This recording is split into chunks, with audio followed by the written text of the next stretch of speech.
on a une équipe qui est là, qui est hyper sensible dans cette œuvre du Saint-Esprit. C'est vrai qu'on parle de l'identité et je pense que 85% des chrétiens aujourd'hui et des pasteurs ne connaissent pas leur identité et se cherchent dans leur identité. Alors on va servir Dieu, c'est formidable. C'est bien de servir Dieu parce qu'on aime Dieu. Mais parfois on sert Dieu, mais on n'est pas à notre place dans ce service.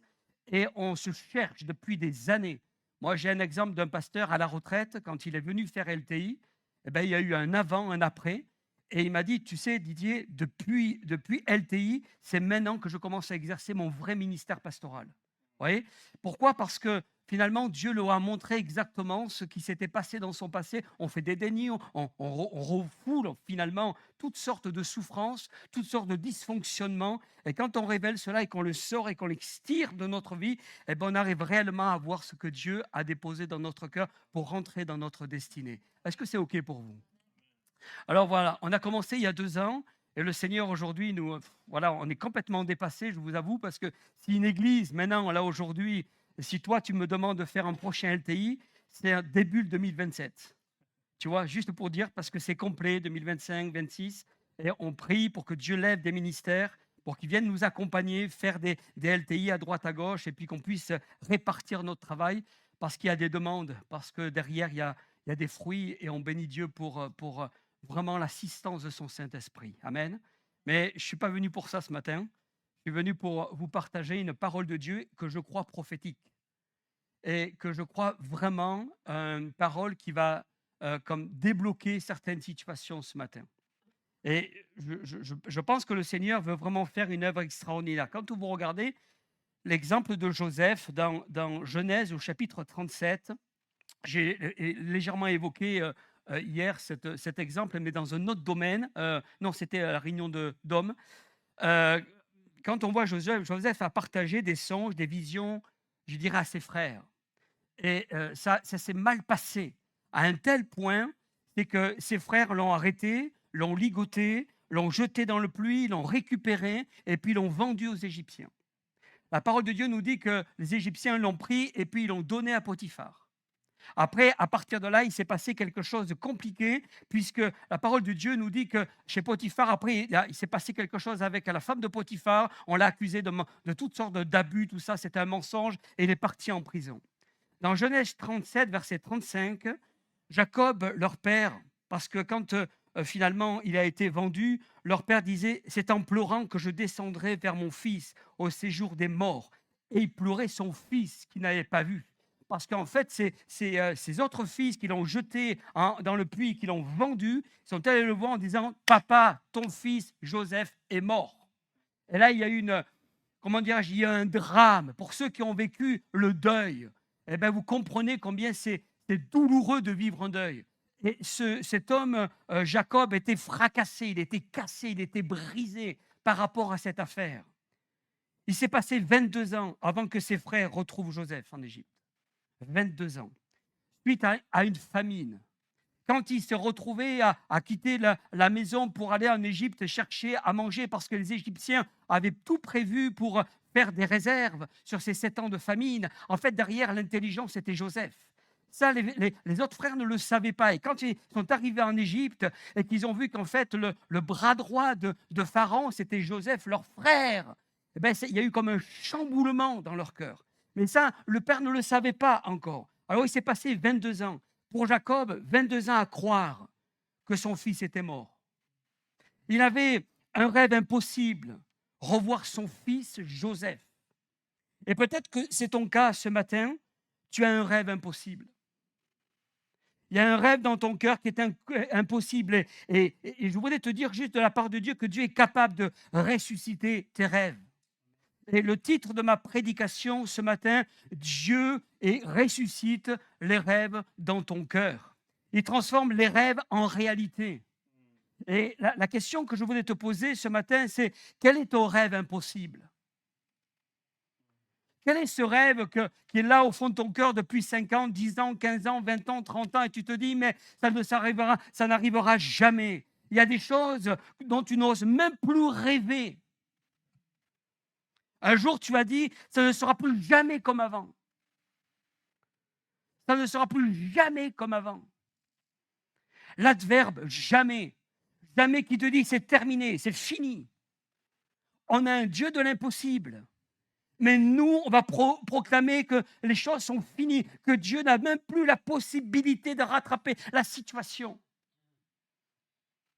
Jacob, il a dit, mais c'est terminé. Jamais je retrouverai mon fils. Jamais. Un rêve perdu. Un rêve brisé. Et c'est ton rêve aujourd'hui. Ce rêve qui est là et tu te dis, mais jamais je retrouverai cette situation. Peut-être suite à un divorce, suite à un chômage, suite peut-être à une maladie, suite à un rejet de tes parents, peut-être de tes petits-enfants que tu n'as plus retrouvés depuis tellement longtemps parce que tu es fâché avec tes enfants et il y a eu comme une rupture qui s'est passée. Et tu dis, mais jamais je trouverai mes petits-enfants. Il y a un échec dans ta vie. Peut-être des mauvais choix qui ont été faits et tu t'en mords les doigts. Il y a un regret et tu es rongé par ces regrets, par le drame de ta vie. Peut-être par ton couple où tu as subi un pervers narcissique. Et là, il y a comme un dysfonctionnement dans ton cœur, comme quelque chose qui s'est brisé. Et pour Joseph, son père, tout s'est arrêté quand il a cru à la mort de son fils. Je voulais te dire, et je voulais dire au Jacob ce matin, que rien ne s'arrêtera tant que Dieu n'a pas décidé que ça s'arrête. C'est Dieu qui décide. Là où tu as dit jamais, là où tu as mis un point, le Seigneur met une virgule. Et je voulais te dire de la part de Dieu, parce qu'il faut vraiment que tu t'empares de ses promesses. Tout à l'heure, dans l'introduction de ta Sainte Seine, ça allait dans ce sens-là. C'est-à-dire de voir la possibilité de Dieu là où toi, tu vois une fin humaine. De transformer l'impossible en possible. De briser ce jamais dans ta vie. Alors c'est vrai, comme Jacob, les jours sont devenus des semaines. Les semaines sont devenues des mois. Les mois sont devenus des années. 22 ans. 22 ans à espérer quelque chose qu'il n'espérait plus. 22 ans à être cassé. 22 ans où il a supplié les gens de ne plus parler de cette affaire parce que c'est devenu tellement sensible. C'est devenu un tabou dans le foyer. C'est devenu un tabou avec les amis. On n'en parle pas parce qu'autrement, ça va exploser. Et il y a comme quelque chose oui, c'est un tabou qui vraiment vient roger au plus profond de notre cœur. Et tu penses que tes rêves sont finis. Tu penses que c'est terminé. Que ça ne sera plus jamais comme avant. Le jamais est venu annuler la possibilité de Dieu dans ta vie. En fait, c'est devenu un mensonge. Le père du mensonge, la Bible nous dit que c'est le diable. La question, c'est de savoir, est-ce que je vais rester dans le mensonge ou je vais me laisser une possibilité ou laisser Dieu agir de manière différente. Dieu de te dire ce matin, mes pensées ne sont pas tes pensées. L'Éternel a dit ça à Ésaïe dans ce chapitre 55, verset 8. Pensées ne sont pas les miennes. La question, c'est de savoir, est-ce que tu veux mettre au-dessus les tiennes, tes pensées, ou les miennes? Quel curseur tu vas mettre ce matin? Je sais que beaucoup ont enterré le rêve. Et tu t'es fait une raison.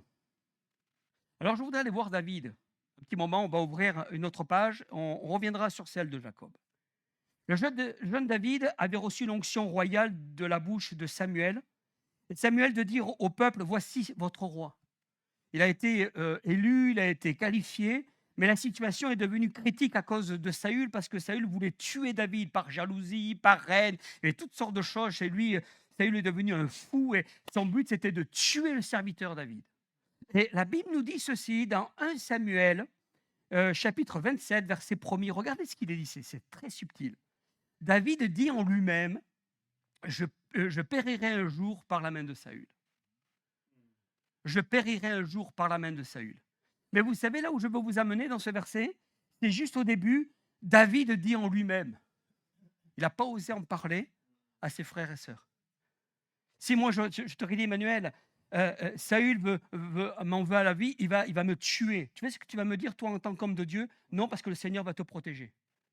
Et il savait très bien qu'autour de lui, il va y avoir des gens qui vont dire: «Mais non, regarde, ô Seigneur, parce que tu es un Dieu tout-puissant». Alors il a dit ça en lui-même pour que personne n'entende. Et c'est ce que tu es en train de faire. Tu as dit en toi-même des choses que tu n'oses pas parler au pasteur, à tes frères, à tes sœurs, à ton époux, à ton épouse. Parce qu'eux, ils vont te dire: «Non, il y a la parole de Dieu qui est là. Non, parce qu'il y a la parole de l'évangile, parce qu'il y a une promesse de Dieu. Il faut que tu t'y attaches, parce que un jour, tu as reçu un don spirituel. Tu le sais, ça. Alors tu te le dis juste à l'intérieur. Et tu te détruis comme ça, dans le négatif, à l'intérieur de toi. Il dit en lui-même: mon frère, ma sœur, c'est Dieu qui a le dernier mot. C'est pas toi. Alors je sais que ça nous bouscule, tout ça. J'ai une prédication, justement. Dieu a le dernier mot. Il y a un message là-dessus. Si vous voulez le voir sur Internet, vous allez voir. Euh, J'aimerais te dire ce matin que ce que Dieu t'a dit s'accomplira. Parce que sa parole, elle est tellement puissante, son bras n'est pas trop court pour agir. Sa main n'est pas trop faible pour intervenir. Vous savez, ce qui nous bloque, c'est ce jamais. Ce qui nous bloque, c'est nos paroles. C'est ce que je dis à l'intérieur de moi. C'est ce que je dis au plus profond de mon être. Alors, je voudrais ouvrir un autre paragraphe, celui d'Elkana, qui avait deux femmes, Pénina et Anne. Vous savez ce qui s'est passé? Anne attendait un enfant et Pénina en avait. Puis elle, Pénina, était méchante avec l'autre femme.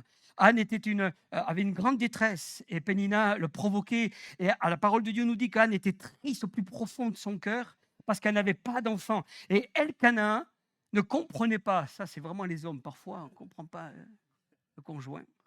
Et pourquoi pleures-tu? Es-tu attristé? Est-ce que je ne vaux pas mieux que 10 fils? Mais bien sûr que tu es formidable, tu es mon mari, je t'aime. Si je suis avec toi aujourd'hui, c'est parce que tu es l'homme de ma vie, tu es l'homme de la situation. Mais elle avait un rêve, elle avait le droit d'avoir un rêve. Le rêve d'être maman, le rêve d'avoir un enfant, le rêve de donner un fils à son mari. Et peut-être qu'au milieu de nous, il y a des femmes qui sont stériles. Et tu souffres de cette stérilité. Et tu aimerais tellement donner, je dirais, un enfant à ton conjoint. Tu aimerais bien être maman. Tu aimerais bien porter cet enfant dans les bras. Il y a tellement de souffrance. Et Anne disait, je ne serai jamais mère. Jamais mère. Et je le répète, c'est Dieu qui a le dernier mot. Je souhaite que ce matin, tu brises ce mot jamais. Je ne voudrais plus que tu le prononces. Parce qu'il y a une possibilité de briser ce jamais à toujours. De regarder à celui qui a la possibilité, qui a la solution. Le Seigneur t'a fait une promesse dans Habakkuk chapitre 2. Cette promesse, il est dit, cette promesse marche vers son terme. Elle ne mentira pas. Si elle tarde, attends-la car elle s'accomplira. La Bible nous dit qu'elle s'accomplira certainement. C'est-à-dire qu'il y a quelque chose qui est là. Alors revenons à Jacob. Parce qu'il faut revenir à cette histoire, très important. Quand dans Genèse chapitre 45, verset 26, il dit que les fils de Jacob vont voir leur père et vont lui dire ceci, regardez, parce qu'ils reviennent d'Égypte, ils ont vu le frangin, ils disent, ouh là là, c'est compliqué tout ça, on va aller voir le père maintenant. Et regardez ce qu'il est dit par rapport à ça. Ton fils Joseph vit encore. Et même c'est lui qui gouverne tout le pays d'Égypte. Mais le cœur de Jacob, écoutez bien, le cœur de Jacob resta froid parce qu'il ne le croyait pas. Imaginez un petit peu la scène.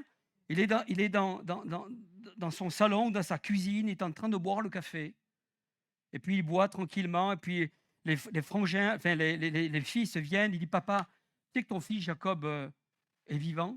Et puis il est là, lui, continue à boire, sans réagir, sans rien bouger. Il ne se lève pas, il n'est pas là à crier, ouais, il est froid.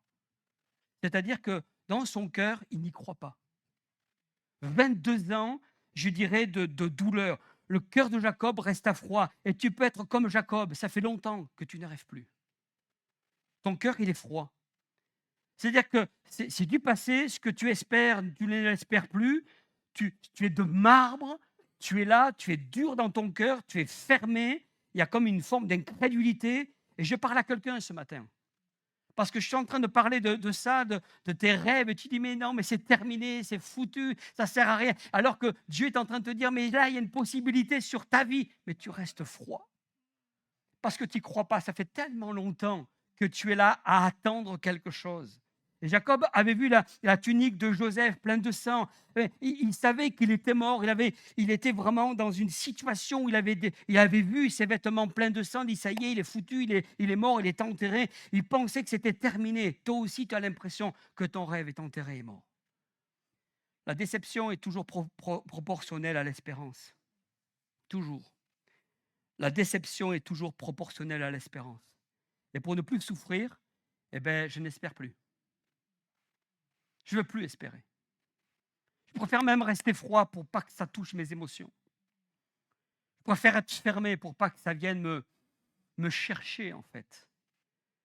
Et je veux dire ceci ce matin, avec Dieu même, un rêve enterré peut ressusciter. Quand Dieu est capable de ressusciter un mort, je pense qu'il a quand même pas mal de possibilités, là. Vous ne croyez pas? Pas mal d'options, hein? Tout petit peu quand même. Parce que nous avons un Dieu tout-puissant. Parole de Dieu, on parlait du séminaire, quand on enseignait sur le séminaire, on disait que le diable n'avait pas d'autorité, mais il avait une puissance. La différence avec Dieu, c'est que Dieu, lui, il est tout-puissant. Et ce Dieu tout-puissant nous donne la possibilité, à partir du moment où on le laisse ouvrir nos vannes, nos cœurs, notre vie. Regardez ce qu'il est dit dans Genèse, au chapitre 46, parce qu'on avance dans cette vie avec Jacob, avec Joseph. Et c'est très intéressant de voir le déroulé finalement de cette rencontre qui va se passer.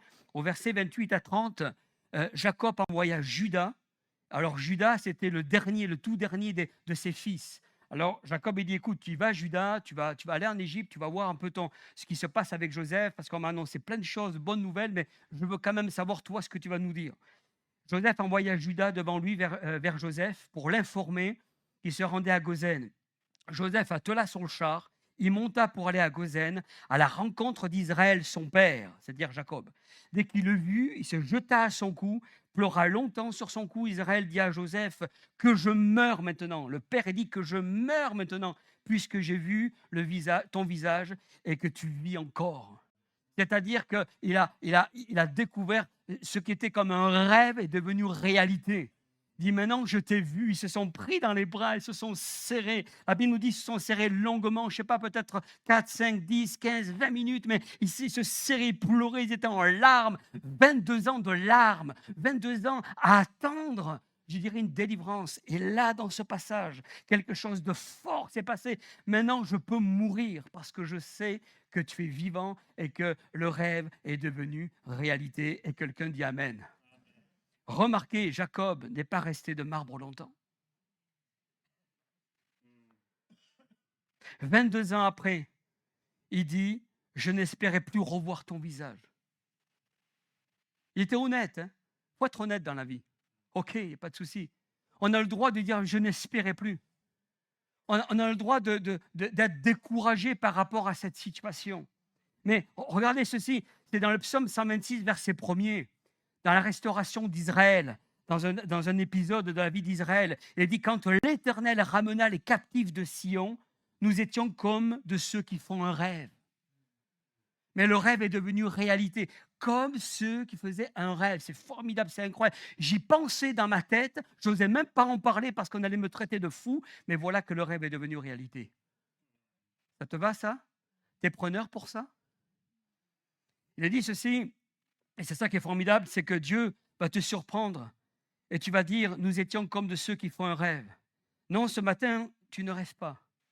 Le message que je t'apporte, je veux croire que c'est vraiment un message pour toi. Il y a quelqu'un qui va être interpellé par rapport à ça. C'est bien la réalité. Ton Dieu ressuscite tes rêves et transforme le jamais en toujours. Il amène les choses qui ne sont pas comme si elles y étaient. Et c'est pour ça que le Seigneur veut vraiment te dire que la joie que tu as perdue, tu vas la retrouver. Ton bonheur n'appartient plus au passé, il va appartenir au présent et au futur. Oui, tu as pleuré, ok. Et il arrive des moments dans notre vie, on va pleurer. Il y a des moments dans notre vie, la Bible nous dit, quand un malheureux crie, l'Éternel entend, il le délivre. Et c'est pour ça, ce n'est pas fini, parce que, vous savez, avec Dieu, quand on fait un 1000 et qu'on brise le jamais, et qu'on croit à la possibilité de Dieu dans notre vie et qu'il réalise nos rêves, quand on fait un 1000, lui, il en fait un 10 000. Tout le temps. C'est-à-dire que le Dieu va aller au-delà de ce que tu espères. Il va aller au-delà de tes possibilités. Et je le retrouve dans la parole de Dieu. Venez avec moi. On va lire ensemble et on va bientôt terminer là. Dans Genèse chapitre 48, versets 8 à 11, il est dit ceci: Jacob regarda les fils de Joseph. C'est-à-dire le père voit son fils, mais derrière, il voit les petits-fils, les petits-enfants. Jacob regarda les fils de Joseph et dit: Qui sont ceux-ci? Et Joseph répondit à son père: Ce sont mes fils que Dieu m'a donnés ici. Et Jacob dit, c'est-à-dire le père dit à Joseph: Je ne pensais pas revoir ton visage. Et voici que Dieu me fait voir même ta postérité. Il va même au-delà de ce qu'on peut penser et imaginer. Est-ce que je peux entendre un amen là? Parce que ce amen, il est pour toi. Double bénédiction. Au-delà des rêves. Au-delà de ce que tu espères. C'est pour ça que Jacob dit, voici que Dieu me fait même voir ta postérité. Ça, c'est au-delà de mes espérances. Ça va au-delà de ce que je pensais. Moi, vous savez, souvent, on demande à Dieu un tout petit truc. Seigneur, toi, je ne demande pas grand-chose, juste ça. Mais pourquoi tu demandes juste ça? Alors qu'on a un Dieu de possibilités. Pourquoi demander juste une petite bénédiction alors qu'on a un Dieu de miracles? Vous comprenez ce que je veux dire? Et c'est là où il faut voir grand avec Dieu. Il faut voir un Dieu grand dans notre vie. Plus tu le verras grand, plus tu verras la possibilité de Dieu se transformer dans ta vie. Et c'est pour ça que nous avons vraiment besoin de saisir ces paroles. En conclusion, je dirais ceci, que Dieu te donne cette parole ce matin. Et dans Éphésiens au chapitre 3, verset 20, il est dit que Dieu agit. Écoutez bien. Dieu agit infiniment au-delà de tout ce que nous demandons ou pensons. Tu prends ce texte, tu le lis comme ça, mais dès que tu commences à t'y arrêter, tu te dis waouh. Arrête-toi 5 minutes là-dessus. Arrête-toi 5 minutes dans ce texte. Ce que tu demandes est déjà limité. Ce que tu penses est trop restreint. Dans ce texte, il est dit que Dieu agit infiniment au-delà de ce que tu demandes et de ce que tu penses. David pensait à l'intérieur de lui plein de choses. Mais la parole de Dieu nous dit, toi, tout ce que tu penses aujourd'hui, tout ce que tu souhaites, le Seigneur, lui, va bien au-delà. Amen. Il a donné un Joseph et il a montré à Jacob même la postérité. Il va aller au-delà avec toi. Dieu veut te surprendre ce matin. Et je veux croire qu'on a un Dieu de surprise. Parce qu'on est bientôt à Noël et qu'aujourd'hui, pour toi, ça va être Noël. Je veux croire que Dieu veut te toucher de manière particulière parce qu'on a un Dieu de promesses. Autrement, je ne serais pas prédicateur. Je ne serais pas pasteur. Je ne pourrais pas prêcher des messages si on savait que Dieu ne pouvait pas le faire et l'accomplir. On voit tellement de choses dans les LTI, on voit tellement de vies restaurées, on voit aussi tellement de guérisons physiques, émotionnelles, spirituelles, on voit tellement de restauration. On ne peut pas faire autrement que de voir un Dieu de possibilités. Et ce Dieu de possibilités, c'est pour chacun d'entre nous ce matin, et j'aimerais que tu puisses t'emparer de cette possibilité de briser ce jamais dans ta vie. On demanderait peut-être à l'équipe de louange de venir. Comprends ceci, je vais terminer avec ça. Dieu est toujours en train de rêver grand. Toujours en train de rêver grand. Il ne peut pas faire autrement parce que c'est un Dieu grand. Nous ne pouvons pas rêver petit et le refléter. Je ne peux pas rêver, je dirais, rêver ce Dieu et le refléter. Le rêver petit et le refléter. La taille de ton Dieu, de ton rêve, pardon, est peut-être la meilleure manière de mesurer la taille de ton Dieu. Et je le répète, la taille de ton rêve est peut-être la meilleure manière de mesurer la taille de ton Dieu. J'aimerais que vraiment ce matin, tu puisses saisir ces promesses dans ta vie, saisir cette possibilité que Dieu a pour toi, de te dire, oui, j'ai des rêves qui sont enterrés, j'ai le mot jamais qui s'est imposé, j'ai mis un point. Seigneur, je ne comprends pas tout. Tu es venu me chercher ce matin, il y a des choses qui viennent peut-être même m'agresser parce que ça fait remonter des souvenirs. Mais Seigneur, je veux te laisser cette possibilité d'avancer, d'aller au-delà. Alors je vais mettre une virgule et essayer de changer cette phrase. Et laisser le Saint-Esprit venir dans ma vie. Parce qu'on est des humains, en fait. On est que, c'est pas péjoratif, on n'est que des êtres humains. Lui, c'est le divin. Et ce divin, si vous êtes ici, c'est parce que vous croyez. Si vous êtes ici, c'est parce que vous êtes des hommes, des femmes de foi. Pas pour les autres seulement, mais pour toi. Pas seulement pour ton frère ou ta sœur, mais pour ta vie. Et on regarde toujours les autres. Ah, quelle chance ils ont. Non, ils n'ont pas la chance. Ils ont la foi. La même que la tienne. Sauf qu'ils ont levé le point, ils ont mis une virgule. Ils ont brisé, ils ont effacé le jamais. Ils ont détruit l'impossible pour mettre le possible. Et tout ça parce qu'on a un Dieu de promesses. Ce ne sera peut-être pas forcément ton rêve qui va se réaliser, mais celui de Dieu dans ta vie. Jacob, ce qui s'est passé dans la vie de Jacob, c'était quelque chose de très fort, de très puissant. Jacob était quelqu'un de la même nature que nous, avec ses points forts, ses points faibles. Et je peux vous dire qu'il en a eu des points faibles. On peut juste vous raconter que Jacob avait comme chouchou parmi ses fils Joseph. Pas très malin. Irresponsable en tant que père. On aime tous nos enfants, vous êtes d'accord avec moi? Il n'y a pas de chouchou dans nos enfants. Il n'y a pas de préférence. Mais lui, oui. Ça a amené tous les autres frères à être révoltés. C'est comme ça qu'ils l'ont vendu, en fait. Vous voyez les conséquences. Mais dans tout ça, en fait, Dieu a changé le mal en bien. Il connaissait le cœur de Jacob. Il connaissait son authenticité. Il savait ses points faibles, mais aussi ses points forts. Mais il avait une chose par-dessus tout, Jacob. C'est qu'il croyait en son Dieu. Comme toi ce matin. Qui croit en ton Dieu. Et c'est pour ça que ce matin, il veut changer l'impossible en possible. Il veut faire ressusciter tes rêves. Parce qu'on a un Dieu de résurrection. On a un Dieu qui est là au milieu de nous ce matin. Et j'aimerais tellement prier avec vous. J'aimerais tellement que Dieu vienne activer votre cœur. Que le Seigneur vienne poser sa main de manière particulière. Est-ce qu'on pourrait se lever à notre place et commencer à laisser le Saint-Esprit passer en nous? Laisser le Saint-Esprit passer dans nos cœurs, dans nos vies. Peut-être même de lui dire, écoute Seigneur, j'ai entendu ce message et viens au secours de mon incrédulité. Tu as le droit. Tu as le droit d'être incrédule. Mais tu as le droit aussi de lui dire, Seigneur, viens à mon secours. Tu as même le droit de lui dire, Seigneur, viens agir et transforme ce qui est mort en quelque chose de vivant. Amène les choses qui ne sont pas comme si elles y étaient. Seigneur, viens ouvrir un ciel au milieu de nous ce matin. Touche au nom de Jésus. Viens transformer le mal en bien, Seigneur. Viens briser, Seigneur, tout ce qui nous a brisé au nom de Jésus. Touche ce matin. Seigneur, qu'il y ait l'action du Saint-Esprit au milieu de nous maintenant. Et que nous puissions trouver les possibilités divines dans notre vie. Pour mon cœur, pour mon foyer, pour mes enfants, pour mon couple, pour ma destinée, pour mon travail.